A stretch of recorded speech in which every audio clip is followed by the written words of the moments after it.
everyone, welcome back to Brad and Amy.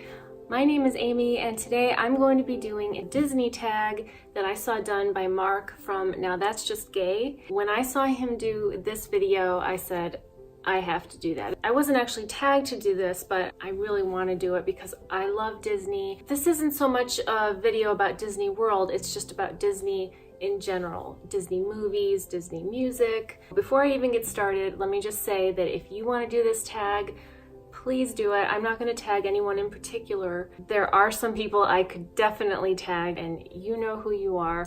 So I'm going to go ahead and get started. Number 1, which Disney movie or scene would you most like to be in? I think that the coolest scene to be in would be the magic carpet ride from Aladdin. I like that scene for a couple reasons, mainly because it would just be cool to see everything from that vantage point, but also it's the first movie that Brad and I ever saw together. I think we saw it like the second or third day after we met, so yeah, I think it would be awesome to be in that scene on the carpet ride, not with Aladdin, but with Brad. And I do have to mention one other scene, the Joe and Tony scene from Lady and the Tramp, just to be able to be a fly on the wall while Joe and Tony are talking about making spaghetti for them and, hey Tony, dogs are doing the talk. He's a talking to me. Okay, he's a talking to you. You the boss. It's my favorite scene ever. My mom and I used to quote it all the time. Now Brad and I quote it all the time. So yeah, that's another scene I would love. Number 2, what was your best moment in a Disney park? When Noah performed with the Medina Musical Bees on Main Street at Magic Kingdom in 2015 when he was a freshman in high school, and then again in 2018 when he was a senior. Those obviously are going to be my favorite moments. Number 3, which non-Disney song reminds you of Disney? Well, this ties in with what I was just talking about. What is the name of the song? It's a Harry Belafonte song. I think it's called Walkin' the Line. And the reason I love it is because when Noah was a senior and his band performed at Disney World, they played that song. And so when I made our Disney vlog last year, I used that song kind of in the beginning of the video and throughout the video a little bit. Number 4, when was your first trip to Disney? We went in 2003. Ethan was 6 years old, Noah was 3. That was such a magical, wonderful trip. Just experiencing Disney World for the first time as an adult, but then also seeing our 3 and 6-year-old experience it for the first time. It was just a wonderful trip. The only bad thing about it, I would have to say, is it was during spring break and it was very busy. We didn't have to go during spring break. I have no idea why we did that, looking back on it. So apart from it being very busy, it was a wonderful time. Just overall, that whole trip is always going to be the most memorable for me. Number 5, which Disney character would be your best friend? This is kind of embarrassing. And when I first say who it is, you're going to be like, what? But it's the two-faced mayor in The Nightmare Before Christmas, because one minute he's really happy and he's just chugging along, and then the next minute he's a total basket case. He seems so bipolar, and unfortunately that's me. I think he could easily be my best friend because I would understand him. Not to say that I am a two-faced person, but just because my emotions can change as quickly as his do. I just love how his head flips around and he's happy and then he's like, Dad, please, I'm only an elected official here. I can't make decisions by myself. So yeah, the mayor. Okay, number 6, which Disney sidekick best suits your personality? Ed? I'm just kidding, not Ed. No, really, I think Rex from Toy Story. Rex has my personality and I totally get him.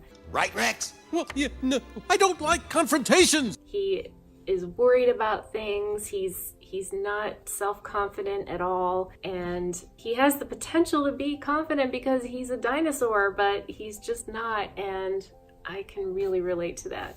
Number 7, who is your favorite Disney princess? I don't really have a favorite Disney princess, but if I had to pick one, I would say Belle from Beauty and the Beast. Really because she's a bookworm and she just loves to read, and that's pretty much my only basis for that one. Okay, number 8. Which Disney movie or scene never fails to make you cry? Oh my goodness, this one was so easy. The scene towards the beginning of Up, where you're seeing Carl and Ellie's life in that montage, and it's just so touching. I think a lot of people can agree on that one. It comes out of nowhere. I mean, you're not expecting to have that kind of an emotional scene like that right at the beginning. Even just hearing the music, it makes me tear up a little bit. Number 9, what is your favorite Disney movie? Lady and the Tramp. It'll always be my favorite. I just think it's perfect in every way, from Peggy Lee doing the voice of Darling, Peg, Cy and Am, the 2 Siamese cats. She's amazing in that movie. And as I've mentioned, Joe and Tony, my goodness, those are 2 of my favorite characters.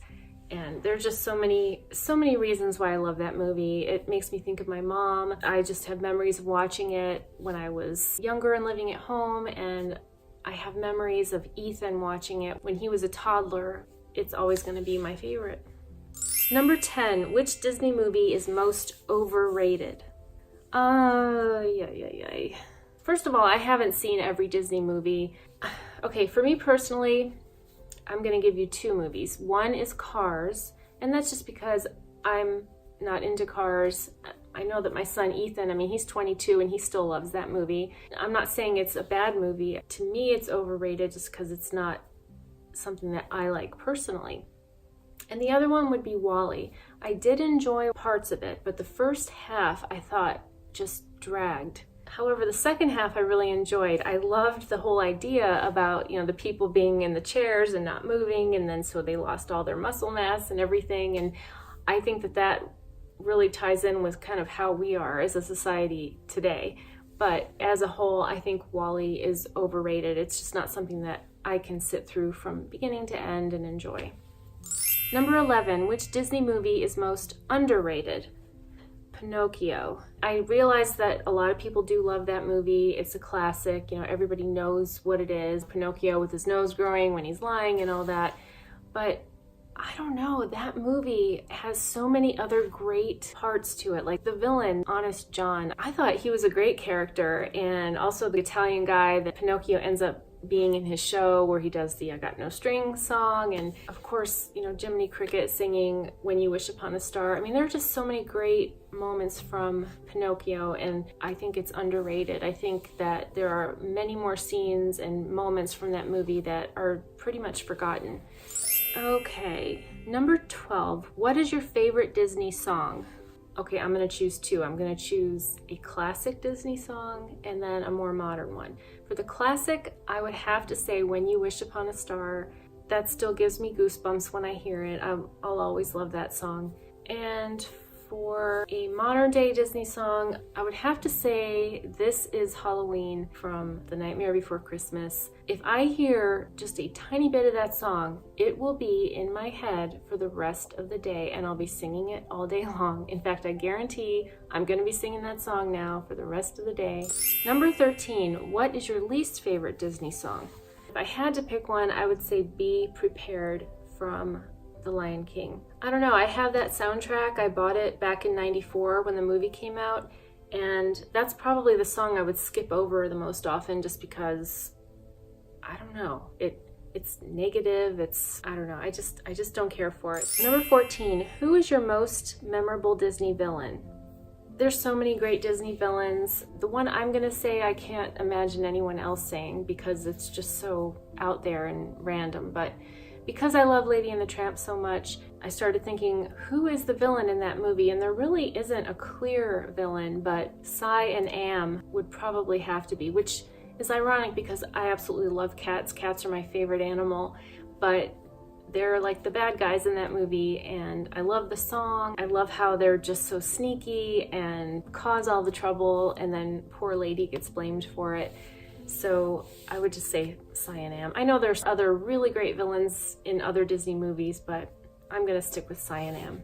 Number 15, which classic Disney ride is your favorite? I'm not an expert by any means on Disney rides, but I really enjoyed Peter Pan's Flight. When I was younger, I had like a viewfinder that had, you know, the Peter Pan. I don't know if you guys remember what a viewfinder is, or if any of you know what a viewfinder is, if they even make those anymore, I don't know. But when I was little, I had one that had Peter Pan in there, and I used to just look through my viewfinder and see the moon, and to see Peter Pan and the Darlings flying through the sky, and it was magical to me. So going on Peter Pan's flight, it just really brings back those childhood memories for me personally. And I know that they've changed a lot with that. I think like the beginning part when you first walk through is different now, but I still think of it as a classic ride, and it would have to be my favorite. Number 16, which modern Disney ride is your favorite? Flight of Passage. If you haven't ridden this, you absolutely have to. It's mind-blowing. It's just one of those rides. I mean, I can't wait to go back to Disney just so that I can ride that again. It's so realistic. I think we waited about 45 minutes to get on it with our Fast Pass, but it's so worth it. Number 17, what is your favorite Disney music score? The Hans Zimmer score for The Lion King. If you haven't just really listened to the Lion King soundtrack, like with headphones on and just listening to it, it just transports you, and it really just fits in so well with the movie and complements the movie so well. And for the last question, number 18, what is your favorite live action Disney movie? Definitely Enchanted. Amy Adams was so perfect in that movie. It's like she was made for that role. James Marsden, who plays the prince, is so funny. Just so many little wonderful moments in that movie that we all loved as a family. So Enchanted is definitely my favorite live action. So that's it. Those were all 18 questions. And before I go, I just want to give a quick shout out to a couple ladies that I have been meaning to give a shout out to, and for some reason when I'm making videos, I forget to do it, but I'm gonna do it right now. So I wanna give a shout out to Sarah McGlory. Sarah, you're awesome. I think that you are doing a great job with YouTube. If you haven't seen any of Sarah's videos, I'm gonna link all these people below, but if you haven't seen any of Sarah's videos, she does it all. She does vlogging, cleaning, cooking, all kinds of stuff with her family, and I just really enjoy watching Sarah. Sarah's given me a shout out before, and it means the world to me. And I also want to give a shout out to Susie B. Susie has also given me a shout out when she did a cooking video recently, and Brad and I were watching the video and we're like, oh my gosh, she's talking about us, and we were just so excited. Susie does DIYs, cooking, cleaning, vlogs. She does it all too. And thirdly, I want to mention my friend Bex, who lives in the UK. Her channel name is Life with Kids and Cats. I've been enjoying watching Bex so much. She does daily vlogs. She just has the best sense of humor about things, and when she's talking, you just feel like you're right there with her in the room, and just two girlfriends having a chat. That's what it feels like when she's vlogging. And Bex has also given us a shout out, and I am so grateful for that. So thank you, Bex. So yeah, I'm gonna try to remember to do these shout outs because I think of all of you so often, and I don't always mention you when I'm doing my videos, but I want to start doing that. I'm going to try to do that more often. I'm going to go ahead and include all the questions below in the description box in case you do decide to do this video. And having said all that, thank you so much for watching, and I'll see you in the next one. Bye!